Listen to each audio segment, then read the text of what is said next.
আমি একটু মাঝখানে কথা বলি, যদি দাদা একটু পারমিশন দেয় আমি কথা বলি। জি জি বলেন। জি বেরিয়েছে পার্থক্য একটু শুনি। জি আসলে ব্যাপার কি, আমি দাদাকে আমি অ্যাড করি যে দাদা জানতেন না, আসলে দাদা জানবেন না, বিকজ এরা ডিফারেন্ট লিগের কাজ করে, এরা অনেক উপরের লেভেলে কাজ করে।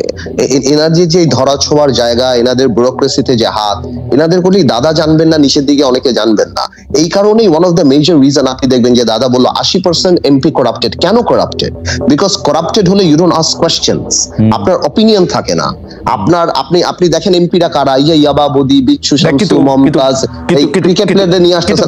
আমি বলি না, কিন্তু বেরিয়েছে পার্থ, আপনার কাছে কি মনে হয় না যে করাপ্টেড পলিটিশিয়ানসদের মেইন পলিটিক্সে ইন্ট্রোডিউস করা, এইটা মোটামুটি ভাবে বেগম খালেদা জিয়া 91 সালে যাদেরকে মনোনয়ন দিলেন তাদের মাধ্যমে এটা অনেকটা প্রকাশ হলো যে তারাই আসলে আসবে এখন? আপনি যদি 91 সালের বেগম খালেদা জিয়ার নমিনেশন দেখেন।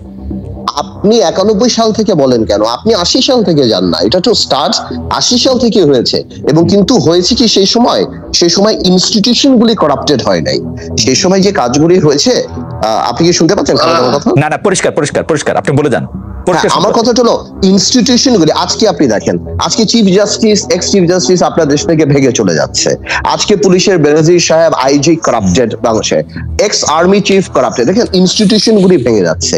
আপনার মন্ত্রী খালেদ, আপনি অবাক হবেন, আপনার যেই ছেলেটা আমার কাছে আজকে এসেছে এই নিয়ে, সে একজন সাংবাদিক। আমি নিচে জিজ্ঞেস করছিলাম যে অর্থমন্ত্রীর নাম কি, বলতে পারে নাই। আজকে বাংলাদেশে অর্থমন্ত্রীর নাম মানুষ বলতে পারে না। আমি জানি না দাদা যাচ্ছিলেন নাকি। প্ল্যানিং মিনিস্টারের নাম মানুষ বলতে পারে না, পানি মন্ত্রীর নাম মানুষ বলতে পারে না। This people are unimportant, MPs are unimportant. কেন? বিকজ আপনি যখন সবাই আনইম্পর্টেন্ট হবেন, আপনি অনেক কাজই করতে পারবেন, আপনাকে কেউ প্রশ্ন করবে না। আজকে সিনিয়র পলিটিশিয়ান, আমি যেটা বলতে যাচ্ছিলাম, এত আনইম্পর্টেন্ট লোক এফডিসি থেকে, বিকেএসপি থেকে ধরে ধরে আপনি এমপি বানাচ্ছেন। তো এরা তো প্রশ্ন করে না, বিকজ এরা ওভারওয়েলম যে আমার কি যোগ্যতা, আমি এমপি হয়ে গেছি, সো আমি 2 লাখ টাকা বেতন পেয়ে একটা গাড়ি চালাই, আমি ঘুরে বেড়াই।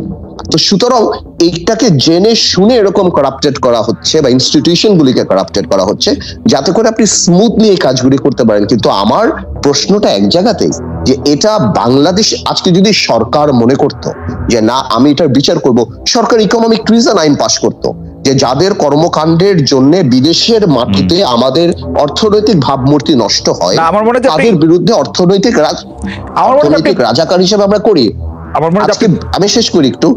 আজকে ব্লুমবার্গ পত্রিকায় আসে যে বাংলাদেশের মন্ত্রী 260টা বার। আজকে বিদেশে আসতেছে এসালম সেন্ট্রিয়াম কিনে নিয়েছে মালয়েশিয়াতে হোটেলে। তো এদের রাষ্ট্রের বাইরে অসুবিধা হচ্ছে না? তো আমি সেটাই বলার চেষ্টা করছি, যে আমরা যেটা দেখি, যে ভাই দাদা যেটা বলে, যে কেন এদেরকে বানানো হয়, কেন ব্যুরোক্রেসি করাপ্টেড হচ্ছে, কেন আমলারা করাপ্টেড হচ্ছে, কেন পুলিশ, সো দ্যাট আপনি তাদেরকে দিয়ে অনেক কাজ করাতে পারেন এবং আপনি প্রশ্ন জিজ্ঞেস করেন না। এই কারণে সরকারকে প্রশ্ন কেউ জিজ্ঞেস করলে সরকার রাগ হয়ে যায়। কিন্তু বেরিস্টার, আপনার সকল কথার সাথে আমি একমত, কিন্তু আপনি যে বারবার এমফাসিস করছেন আজকের উপর, আপনি সেনাপ্রধানের কথা বলছিলেন যে সেনাপ্রধান দুর্নীতিগ্রস্ত হয়েছেন, ইনস্টিটিউশন ধ্বংস হয়ে গেছে। বাংলাদেশের সেনাপ্রধানদের একই সাথে আপনি খেয়াল করেন, বাংলাদেশে একজন সেনাপ্রধান পদে থাকা অবস্থায় নিজেকে প্রেসিডেন্ট ঘোষণা করেছিলেন, আরেকজন সেনাপ্রধান ক্ষমতা দখল করেছিলেন। বাংলাদেশের একজন সেনাপ্রধান, সাবেক প্রেসিডেন্ট, তাকে দুর্নীতির দায়ে জেল খাটতে হয়েছিল। আপনি বলছেন যে বিকেএসপি থেকে ধরে নিয়ে এসে, এফডিসি থেকে ধরে নিয়ে এসে আসলে এমপি মন্ত্রী বানানো হয়েছে। আপনি এরশাদ সাহেবের মন্ত্রিসভা এবং এরশাদ সাহেবের সংসদ যারা সদস্য ছিলেন তাদের তালিকার দিকেও দেখতে পারেন, জিয়াউর রহমান সাহেবের কাছে দেখতে পারেন, খালেদা জিয়ার কাছেও দেখতে পারেন, আপনি সিমিলার জিনিস পাবেন বলে আমার বিশ্বাস। আর আপনি না খালেদ, এখানে আমি একটা জিনিস কারেক্ট করি। খালেদ, আমি আপনার সাথে একদমই বলবো না, আমি আপনাকে কারেক্ট করি। ওই সময় মন্ত্রীরা ইচ্ছা করে অনেক কিছু করতে পারতো না, because the bureaucracy was strong. You have to accept it. আপনার ব্যুরোক্রেসি যখন স্ট্রং থাকে, তখন সিএসপি অফিসার কারা ছিল, তখন ব্যুরোক্রেসিতে কারা ছিল, তখন মোকাম্মেল সাহেবদের মতো লোকরা ছিলেন, তখন কারা ছিলেন। তো অনেক সময় অনেক মন্ত্রীরা অনেক কিছুই সেই সময় করতে পারে নাই, বিকজ এটা তো একটা ব্যালেন্সের জায়গা। আপনার ব্যুরোক্রেসি, জুডিশিয়ারি, আপনি বলেন আজকের জুডিশিয়ারি আর 20 বছর আগের জুডিশিয়ারি কি এক? দাদা বললেন আজকে জুডিশিয়ারির পার্সোনালিটি, আমি সেটাই বলছি। কিন্তু বেরিস্টার পার্থ, আপনি খেয়াল করলে দেখবেন জনাব হোসেন মোহাম্মদ এরশাদ, জনাব জিয়াউর রহমান, জনাব শেখ মুজিবুর রহমান, তাদের সকলের আমলেই যে ব্যুরোক্রেসি ছিল, সেই ব্যুরোক্রেসি সাহায্য করেছে তাদের বিভিন্ন সময় বিভিন্ন সিদ্ধান্ত নিতে, যেটা আসলে দেশের পক্ষে যায় নাই। এই সিএসপি অফিসারদের সিদ্ধান্তের কারণে, এই সিএসপি অফিসাররাই কিন্তু জনাব এরশাদকে এরশাদ হতে সাহায্য করেছেন। আমি আসলে আলাদা আলাদা। একদমই নো আপনি ইউ আর অ্যাবসলিউটলি রাইট। জি। একটা জিনিস হলো যে আপনি মোরালি করাপ্টেড হয়ে ক্ষমতার জন্য করাপশন করছেন, আরেকটা হলো ফিনান্সিয়াল করাপশন। আমরা Financial corruption ও ফিনান্সিয়াল করেছেন করাপশনের কথা Financial বলছি। corruption ও তারা আমরা করেছেন। Financial corruption আজকের করেছেন। তুলনায় আজকের তুলনায় যে করাপশন হচ্ছে, আপনি বাংলাদেশের ইতিহাসে করাপশন দেখা যায়। এক বেসিক বাচ্চু 5,000 কোটি টাকা চুরি করছে। So আপনি পুরা এরশাদ সাহেব আর আপনি পুরা জিয়াউর রহমানের ক্যাবিনেট খুঁজে বের করে আপনি দেখেন।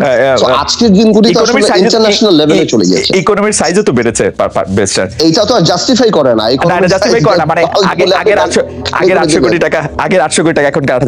যাই হোক, আমরা এই প্রসঙ্গে আসবো। আপনার কাছে কি মনে হয় যে আমরা আসলে দুর্নীতির বিরুদ্ধে যে খবরগুলি সামনে আসতে দেখি, এবং অনেকগুলি মানে আমার চোখে পড়েছে অনেকগুলি গণমাধ্যম প্রায় হুবহু ধরনের খবর ছাপিয়েছে, আমার কাছে মনে হয় যে তাদের খবর পাওয়ার উৎসটাও প্রায় একই ধরনের। আপনার কাছে কি মনে হয় যে সরকার আসলে এই খবরগুলি হোক সেটার জন্য এক ধরনের উপযুক্ত পরিবেশ সৃষ্টি করছে, পিক এন্ড চুজ করছে কার বিরুদ্ধে নিউজ করা যাবে যাবে না, সেটার ক্ষেত্রে একটা গুরুত্বপূর্ণ ভূমিকা রাখছে? অথবা আমি যদি প্রশ্নটা এইভাবেও করি যে সরকার তো জানতো যদি এই পুলিশের শীর্ষ পদে থাকা একজনের বিরুদ্ধে যদি এই পরিমাণ দুর্নীতির খবর ছাপা হয়, তাহলে সেটা সরকারের উপরে এসে পড়বে, তাও সরকার এটি যে করতে দিচ্ছে, এটা কি আপনার কি মনে হয় যে সরকার আসলে এটা কেন করতে দিচ্ছে? এতে সরকারের কি লাভ? আপনার কাছে কি মনে হয় না যে আওয়ামী লীগ সরকারের সময় কেউ দুর্নীতি করলে, যেটা আওয়ামী লীগ দাবি করে যে তাদের সময় যদি কেউ দুর্নীতি করে তারা কেউ পার পায় না, তাদেরকে শাস্তির সম্মুখীন হতেই হয়, এই আওয়ামী লীগের যে ন্যারেটিভটা সেটা আসলে কিছুটা হলেও সত্য, যে কারণ আমরা দেখতে পাচ্ছি যে আসলে দুর্নীতিগ্রস্তদের বিরুদ্ধে বিভিন্ন ব্যবস্থা নেওয়া হচ্ছে? আপনার মন্তব্য একটু আমরা শুনতে চাই। ধন্যবাদ খালেদ, ধন্যবাদ। আমি প্রথমে দিলীপ ভাইয়ের একটা কথা নিয়ে আসি, যেখানে ইসলামিক রাষ্ট্রের কথা দিলীপ ভাই একটু কথা বললো, আমি একটু কারেক্ট করি না। ইসলামিক রাষ্ট্র কোনোভাবেও না জামাত ইসলামী বা বাংলা ভাই রিপ্রেজেন্ট করেন। সো বাংলা ভাই কি কর্মকাণ্ড করেছে বা জামাত ইসলামী কি করেছে সেটা দিয়ে বা হেফাজতকে সেটা দিয়ে আপনি ইসলামিক রাষ্ট্রকে কোনোভাবে আন্ডারমাইন করতে পারেন না, because they are not the ambassadors of Islamic রাষ্ট্র। ইসলামিক রাষ্ট্র এবং ভালো ইসলামিক নেতা পাওয়ার মতো আমার ব্যক্তিগত ধারণা যে এত ভালো কপাল মনে হয় আমাদের নাই। হ্যাঁ, বিকজ এটা আল্লাহর নিয়ম। এরকম নেতৃত্ব আসা অনেক বড় ব্যাপার। পৃথিবীতে কোন দেশে আছে আমি জানি না, কিন্তু কোনোভাবেও বাংলা ভাই এবং এদের বা হোলি আর্টিসানে যারা ঘটনা ঘটিয়েছে তারা ইসলামকে রিপ্রেজেন্টও করে না, জামাত ইসলামীও করে না, এবং ইসলামিক রাষ্ট্র চালানোর মতো তাদের সেই যোগ্যতা আছে কিনা সেটা আমি জানি না। তো সুতরাং এটা একটু ক্লিয়ার করে দেওয়া উচিত যে ইসলামিক রাষ্ট্র মানে একটা ফেইলিয়ার স্টেট। আমাকে একটু ক্ষমা করবেন, আমি একটু স্টুডিওকে বলতেছি যে আমাদের প্রযোজক ফয়সাল একটু সাউন্ড আমি একটু বেশি শুনতে পাচ্ছি, একটু কমিয়ে দেওয়া সম্ভব কিনা? জি পার্থ, আপনি কন্টিনিউ করবেন প্লিজ। আচ্ছা, এটা গেল এই ব্যাপারে কথা। দ্বিতীয় ব্যাপারে কথা যে আমি অত্যন্ত ইমপ্রেসড যে দাদা এত সুন্দর করে এই সরকার এগুলি করেছে, এবং পলিটিক্যালি হি ইজ কারেক্ট যেটা বলেছে যে ইস্যু ভিত্তিক জোটা, বিকজ আমি একটা বড় জোটে ছিলাম এবং ওনাদের অপশনটাও এখানে জোট থেকে বেরিয়ে এরকম সম্ভব না। Coming back to your point Khaled, আপনি যেই কথাটা খুব সুন্দর করে বলেছেন যে সরকার দুর্নীতি পিক এন্ড চুজ করছে কিনা, আপনি দেখবেন কি এই ব্যাপারে দুর্নীতির ব্যাপারে যে দেখুন, আমি 2008 সালে আমার মনে আছে প্রথম বেসিক ব্যাংকের বাচ্চুর কথা বলি, আমি আজিজ খানদের কথা বলি, অনেকের কথা বলি। সরকারি যে বেনজিরের যে ব্যাপারটা আসছে, আমাদের আইজিপি বেনজির এত টাকার মালিক, এটা কিন্তু হঠাৎ করে হয়নি, বা আপনি এমন না যে একটা সাপের পুকুর থেকে একটা সাপ বের করে বললেন আল্লাহ এখানে তো সাপ পাওয়া গিয়েছে। এটা 10 বছর ধরে আমরা জানতাম, আমরা দেখতাম, পুলিশের পারসেপশন ছিল যে ওনার এক্সট্রাভ্যাগান্সা লাইফস্টাইল। বেনজিরের এই ঘটনাটা আমার কাছে একদম মনে হয়েছিল গত নির্বাচনের পরে যেমন ক্যাসিনো কেলেঙ্কারি হয়েছিল, যেখানে ওমর ফারুক চৌধুরী থেকে আরম্ভ করে সম্রাট থেকে আরম্ভ করে যেগুলি করা হয়েছিল, সেরকম কোনো কিছু একটা। দেখেন আপনি আপনার সিনহা সাহেব, তারপর ক্যাসিনো কেলেঙ্কারি, তারপর এই বেনজির, এগুলি আমার কাছে না পলিটিক্স এর চেয়ে বেশি মনে হয়েছে যে এখানে কোথাও একটা সরকার বিব্রত বোধ করেছে বেনজির সাহেবদের কোনো পার্সোনাল কর্মকাণ্ডে। এরকম কোনো একটা কাজ বেনজির সাহেব করেছে যেখানে সরকার ওইটা চিন্তা করেছে যে আমি এটা ব্যালেন্স করি ও বেনজিরকে শিক্ষা দেওয়া দরকার। কিন্তু আপনি আবার দেখবেন যে বেনজিরকে কিন্তু অ্যারেস্ট করা হয় নাই। কেন করা হয়নি অ্যারেস্ট? এই কারণে করা হয়নি যে বেনজির আইজি ছিল, বেনজিরের অধীনে এত আন্দোলন থামানো হয়েছে, বেনজিরের হাতে হ্যান্ডকাফ দিয়ে যদি আবার আপনি ভিতরে জেলখানায় দেয়া হয় সেটা ইন্টারন্যাশনাল নিউজ হবে এবং সেখানে পুলিশের মধ্যে কিন্তু একটা রিপার্কেশন হবে। কিন্তু এটা কিন্তু আপনি অস্বীকার করতে পারবেন না যে বেনজির কিন্তু 2টা আন্দোলন এবং 2টা নির্বাচন, ওনার যে ভূমিকা ছিল সেটা কিন্তু সম্পূর্ণরূপে পুলিশ কিভাবে মারমুখী ছিল এবং এই সরকারকে ক্ষমতা আনা যায়। সো বেনজির র্যাবে থাকা অবস্থায় যদি 300 মার্ডার হয়ে থাকে বা এক্সট্রা জুডিশিয়াল কিলিং হয়ে থাকে, এর মধ্যে 200 হয়েছে তো সরকারকে ক্ষমতায় রাখার জন্য। এবং যখন আপনি এই ধরনের অনৈতিক কাজ বা অনৈতিক কাজে এগুলি করবেন বা রাখবেন বা সুযোগ নেবেন, তখন তাদেরকে দুর্নীতি করার সুযোগ দিতে হবে।